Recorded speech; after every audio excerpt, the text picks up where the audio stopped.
wander these woods for days, maybe you'd find a couple of half-rotted berries, maybe you'd find a dead squirrel, but it would be pretty tough going as opposed to some tropical area where everywhere you walk, fruit salads are falling down into your face from the trees. I want to talk about this and these woods to explain exactly why virtue signaling is so annoying. So virtue signaling is when you take a moral position that costs you nothing and gives you that pompous sense of moral self-congratulation while particularly imposing burdens on others. So people who say, welcome refugees, well, they're not often paying all of the taxes that are required. Like in Germany, it takes 12 taxpayers to fund one refugee.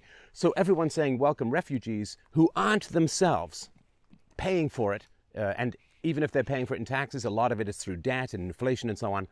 It's really annoying. So I want to explain to you why it's so annoying so that you can see it clearly for what it is. I'm going to give you two scenarios. Here's the first one. You're walking down the street and there's a beggar, and you feel the impulse to be very generous towards that beggar. So you walk up to the beggar and the beggar says, can you help me? Give me $5. I really, really need to get some lunch. I'm hungry. And what you do is you go up to the beggar and you say, you sort of waft your hands forward and you say, here's some oxygen, here's some air, my good fellow.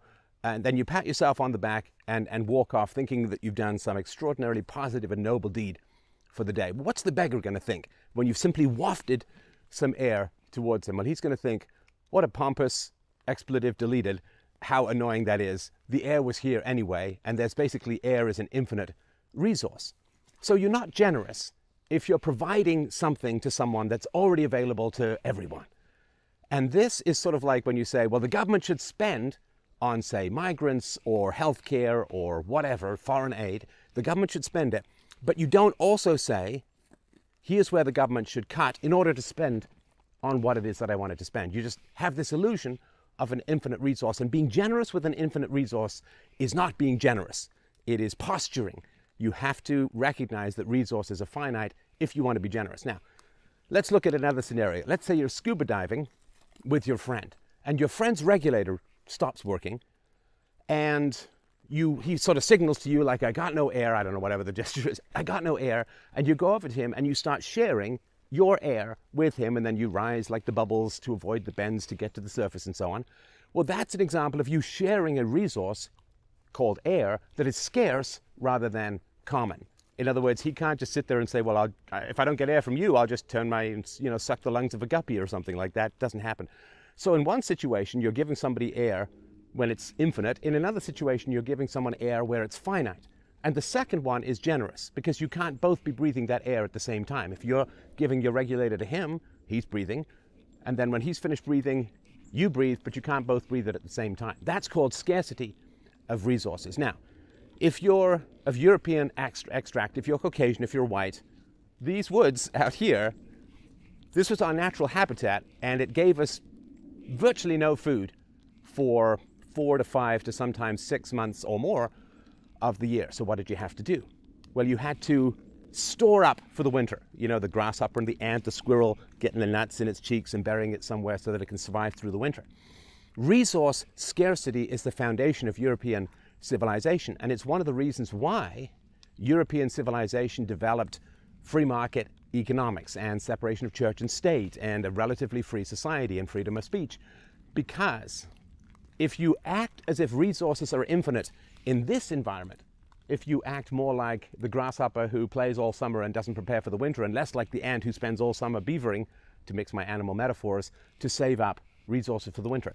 If you try to live like you're in a tropical paradise when you're actually living in half-frozen woods, well, you're going to run out of resources over the winter. So, basic tenet of economics, there's basically two. One is that all human desires are infinite, but all resources are finite.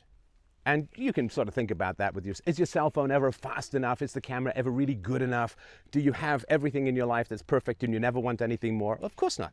Human desires are infinite, but resources are finite. That's one principle of economics. The second is that people respond to incentives. That's not particularly relevant here. It's just kind of interesting. So resources are finite. So when people say, well, we should spend money on this and we should spend money on that, and it's not their money, and they're not explaining how it should be paid for, they're kind of acting as if resources are infinite. And that is a very, very dangerous thing. And that's not what European civilization is designed for, or how we evolved. We evolved, and one of the reasons why our culture evolved the way it did is because resources are very scarce for about half the year. And at least until the advent of winter crops in the sort of Middle Ages, and like turnips and so on, you really had to be very careful in managing your food supply, and you also had to temper your generosity, because the people who didn't plan for winter, if you just gave them all your food, then you would all starve to death. So you had to have charity, but the charity was around prevention, not cure. So you'd be charitable. You'd go over and help someone to pick their crops. You'd help someone to plan. You'd help someone fence in to make sure that their chickens weren't taken by wolves or coyotes or whatever. So you would help others, but it would be prevention.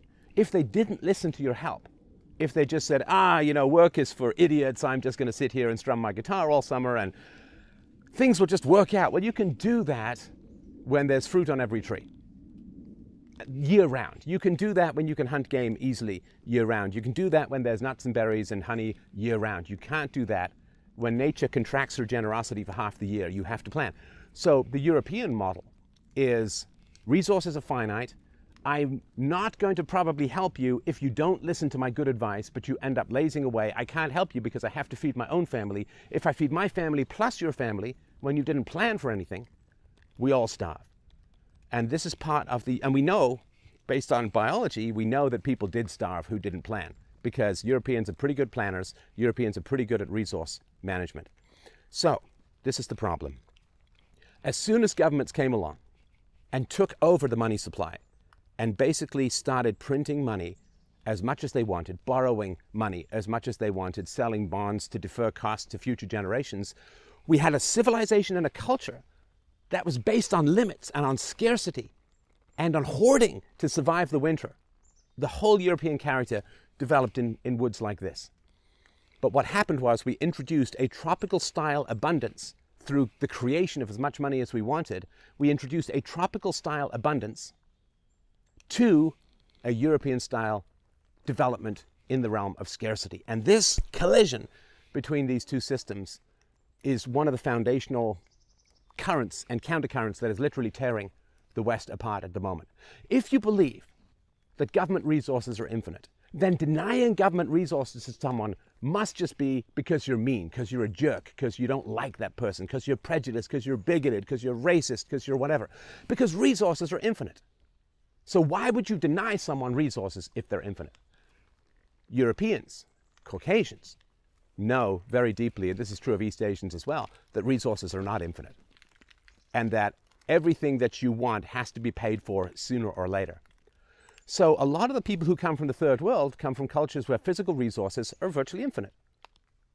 There's fruit everywhere, there's game everywhere, and so denying someone food is a very nasty and dastardly act. However, the European tradition is that resources are finite, responsibility is essential.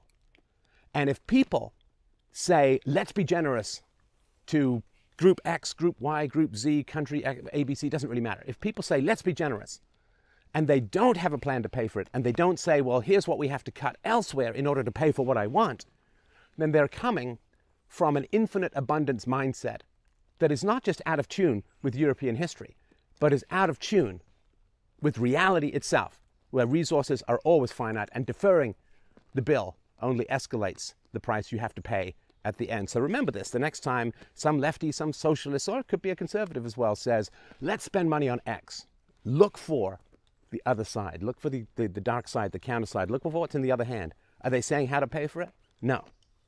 Then they're trying to fool you. They're trying to drag you into an infinite abundance psychotic mindset. It's insane to think that money and resources are as infinite as oxygen and air. So when somebody virtue signals, they're attempting to draw you into the delusion that resources are infinite, and the only reason you'd ever say no to someone is because you hate them in your heart, and it's evidence of meanness and coarseness and ugliness and bigotry. But that is not the true facts of reality in the world, and those of us who evolved in the West know this deep in our bones. There's an old saying, goes all the way back to ancient Greece, goes a little something like this: